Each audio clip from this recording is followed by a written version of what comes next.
नमस्कार, आप देख रहे हैं दो कदम। मैं हूं आपके साथ मनीष शर्मा। खबरों की शुरुआत कर लेते हैं। बात कर लेते हैं बीजेपी की जन आक्रोश रैली और महागिराव की, जो कि चूरू में है। कांग्रेस सरकार के खिलाफ बड़ा प्रदर्शन किया जाएगा यहां, और ताल मैदान में रैली और महागिराव बीजेपी की ओर से किया जाएगा। और आपको जानकारी दें कि प्रदर्शन में बीजेपी प्रदेश अध्यक्ष सीपी जोशी मौजूद हैं। आपको सुनाते हैं इस वक्त क्या कह रहे हैं सीपी जोशी।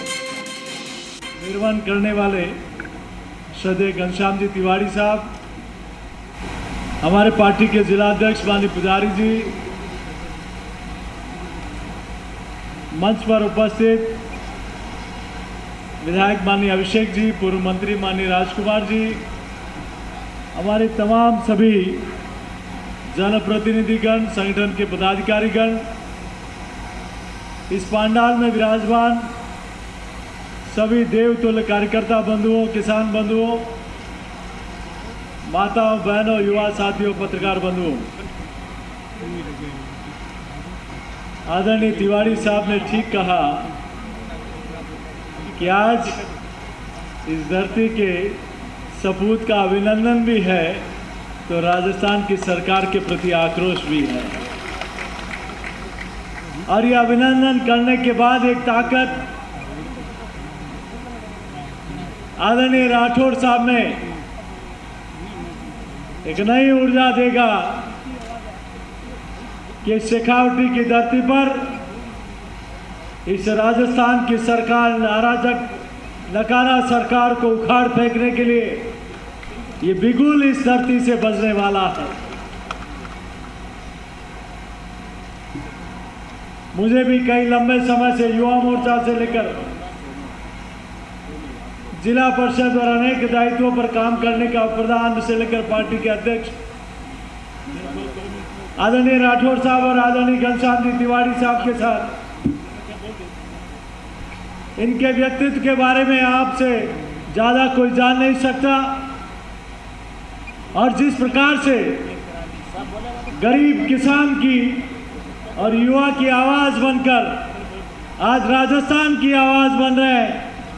और ठीक कहा मेरे पूर्व के वक्ताओं ने, एक नहीं अनेक बार जिन्होंने इस अराजक सरकार को घुटने टेकने पर मजबूर किया, एक ऐसे नेता के लिए जोरदार ताली बजाकर, एक ऐसी ताकत बनाकर और रणभेरी बजी है। और रणभेरी इस बात की कि अब बहुत हो गया, अब आपने जो वादा खिलाफी की है, आपने जो विश्वास को तोड़ा है, अब ये रणभेरी इस बात की बजेगी कि राजस्थान में डबल इंजन की सरकार बनने से दुनिया की कोई ताकत नहीं रोक सकती। ये चूरू की धरती, जिन्होंने जनसंघ से लेकर आज तक के सफर में अनेक नाम दिए हैं, जिन्होंने पूरा जीवन इस विचार और पार्टी के लिए खपा दिया। और ये वही धरती है जिस धरती ने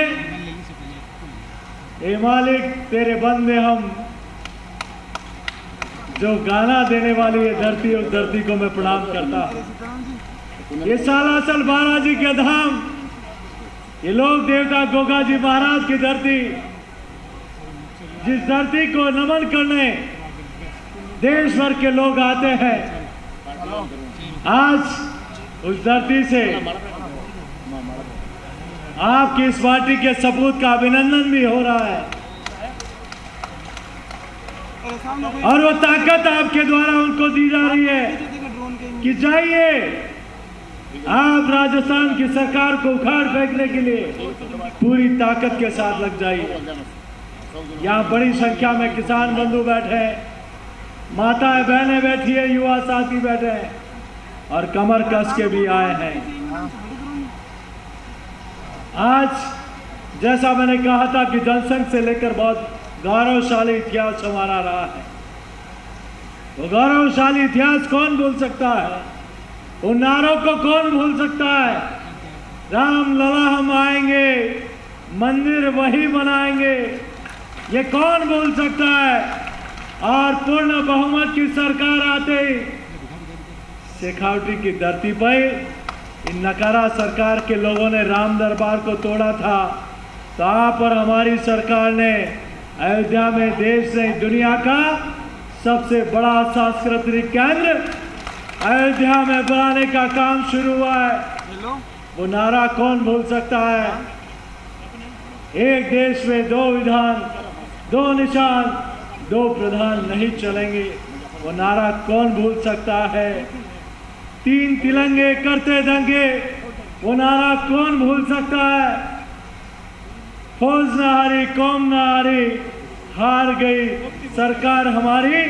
यही तो विचारधारा के लोग थे जिन्होंने लाल बहादुर शास्त्री जी को और सरकार को शक्ति दी कि आप जाइए और पाकिस्तान पर आक्रमण कीजिए। और यही विचारधारा थी जिन्होंने गोवा को आज़ादी के बाद भी स्वतंत्रता देने के लिए आंदोलन किया था। आज उसी विचारधारा ने जो पौधा हमारे पूर्वजों ने रोपा, वह पौधा वट वृक्ष बनकर देश सहित दुनिया की सबसे बड़ी पार्टी का गौरव इस पार्टी को मिला है। और हमें गर्व होता है हमारे पास देश सहित दुनिया का सबसे लोकप्रिय नेता कोई है तो आप और हमारे पास आदरणीय नरेंद्र मोदी जी के रूप में है। मैं आपके बीच में ज्यादा लंबी चौड़ी बात नहीं कहते हुए यही निवेदन करूंगा। मैं भी एक किसान का बेटा हूं, बचपन से खेत खलियान देखे हैं, लेकिन आज सच्चे मायने में राजस्थान का किसान खून के आंसू रो रहा है। एक तरफ वो सरकार नरेंद्र मोदी जी की सरकार जो किसानों के लिए किसान सम्मान निधि योजना लेकर आती है, प्रधानमंत्री कृषि सिंचाई योजना लेकर आती है, सॉइल हेल्थ कार्ड योजना लेकर आती है, प्रधानमंत्री फसल बीमा योजना में बहुत बड़ा अमेंडमेंट करती है। और आज़ादी के 70 वर्ष में ये पहली सरकार होगी जब पिछली बार 16-17 में खराबा हुआ था तब सब सांसद माननीय प्रधानमंत्री जी के पास गए कि राजस्थान में फसल खराबा हुआ है, सरकार क्या मदद करेगी। तो माननीय प्रधानमंत्री जी ने सारे अधिकारियों और मंत्रियों को बुलाया, देखिए राजस्थान की क्या मदद कर सकता है। अधिकारियों ने कहा संसद में कानून बना हुआ है, 50% से ज़्यादा खराबा होता है तो ही सरकार उसमें मदद कर सकती है NDRF के माध्यम से। तो प्रधानमंत्री के मुंह से एक शब्द निकला, किसानों के लिए 1 या 10 कानून भी बदलने पड़े तो ये मोदी सरकार बदल देगी। और संसद में 50% की जगह 33% का कानून बनाया। और पिछली बार ध्यान है मुझे, आपने सब लोगों ने गांव और किसानों में जाकर उस किसानों को करोड़ों रुपए मुआवजा देने का काम किया। लेकिन दुर्भाग्य है कि इस राजस्थान की सरकार ने गिरदावरी ठीक से नहीं कराई। 30% से ऊपर ज़्यादा गिरदावरी नहीं होनी चाहिए। आप किसानों का कर्जा माफ भी नहीं करोगे तो किसान इस बार कमर कस के बैठा है। जो किसान के साथ धोखा करता है वो राजस्थान में राज कभी नहीं कर सकता, कभी नहीं कर सकता। और ये याद रख लेना, आने वाले 50 वर्षों तक राजस्थान में किसान विरोधी सरकार फिर से नहीं आ सकती। हमारे युवा साथी बैठे, मैं 1-2 बात करके अपनी बात को, क्योंकि हमें ज्ञापन देने भी जाना है। हमारे युवा साथी बैठे हैं, बेरोजगारी भत्ते की बात होती है, क्यों नहीं। मैं जिला परिषद मेंबर था तब की घटना बताता हूं। मैं एक विद्यालय में गया, विद्यार्थी मित्र उन्होंने उस समय लगाए थे राजीव गांधी पाठशाला में। वो भाई पढ़ा रहा था कि हिमालय है, यहाँ से गंगा नदी निकलती है, यहाँ होते हुए इधर होते हुए इधर होते हुए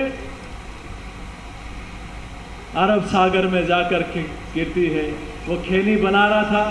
मैंने कहा भाई ये अरब सागर में कहाँ डाल रहे हो, गंगा नदी तो बंगाल की खाड़ी में जाकर गिरती है।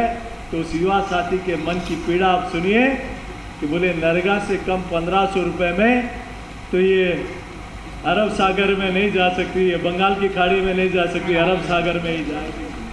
और उन्हीं युवाओं ने संकल्प लिया था किस युवा विरोधी सरकार को उखाड़ फेंकना है। मैं ज़्यादा लंबी चौड़ी बात नहीं करते हुए मित्रों, आपके चरणों में इतना, किसान बंधु आपके चरणों में इतनी प्रार्थना करता हूँ। जिस सरकार में युवा अपने आप को ठगा सा महसूस कर रहा है, जिस सरकार में किसान के खिलाफ वादा खिलाफी हुई है, जिस सरकार में मातृशक्ति का सम्मान नहीं हो, जिस सरकार में एक नहीं अनेक ऐसे निर्णय होते हैं जो राष्ट्रद्रोह, जिसको लेकर आप और हम सब लोगों ने देखा है कि इन्हीं के नेता दुनिया में जाकर भारत के खिलाफ बात करते हैं और इन्हीं के नेता राजस्थान में उन्हीं नेताओं को खुश करने के लिए आज जयपुर बम ब्लास्ट में उन गुनाहगारों का कौन न्याय मांगेगा, कौन उनको न्याय दिलाएगा। जब ये निर्णय आया अदालत का कि जयपुर के गुनाहगारों को बरी कर दिया है, तब सबसे पहले जिस व्यक्ति का फोन आया उस व्यक्ति का नाम है राजेंद्र सिंह जी का। उन्होंने कहा कि इन लोगों के लिए हम लोगों को बैठना चाहिए। आदरणीय घनश्याम जी तिवारी साहब ने कहा कि जब ये राजस्थान की सरकार अपनी कुर्सी बचाने के लिए जब बड़े वकील कर सकती है, अगर ये सरकार नहीं करती तो भारतीय जनता पार्टी उन लोगों को न्याय दिलाने के लिए जहां जाना होगा वहां जाके आएगी। मैं आप सब लोगों का वंदन अभिनंदन करते हुए आइए आप और हम सब लोग ये संकल्प लेके जाए, इस धरती से, ये धरती वो ऊर्जा देती है, वो संदेश देती है कि उन लोगों को उखाड़ फेंकना है जिन लोगों ने किसानों के साथ धोखा किया है। उस सरकार को उखाड़ फेंकना है जिन सरकार ने युवाओं के साथ वादा खिलाफी की है। उस सरकार को उखाड़ फेंकना है जिसने रामनवमी पर प्रतिबंध लगाने की सोची।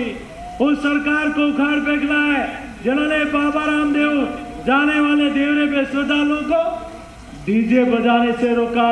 और उस सरकार को उखाड़ फेंकना है जिसने भगवा झंडे पर लगाने वालों पर एफआईआर लॉन्च कराने की हिमाकत की थी। क्या तैयार है हम ऐसी सरकार को उखाड़ फेंकने के लिए?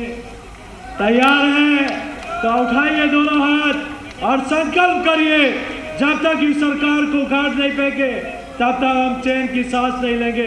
बोलो भारत माता की, भारत माता की, भारतीय जनता पार्टी जिंदाबाद।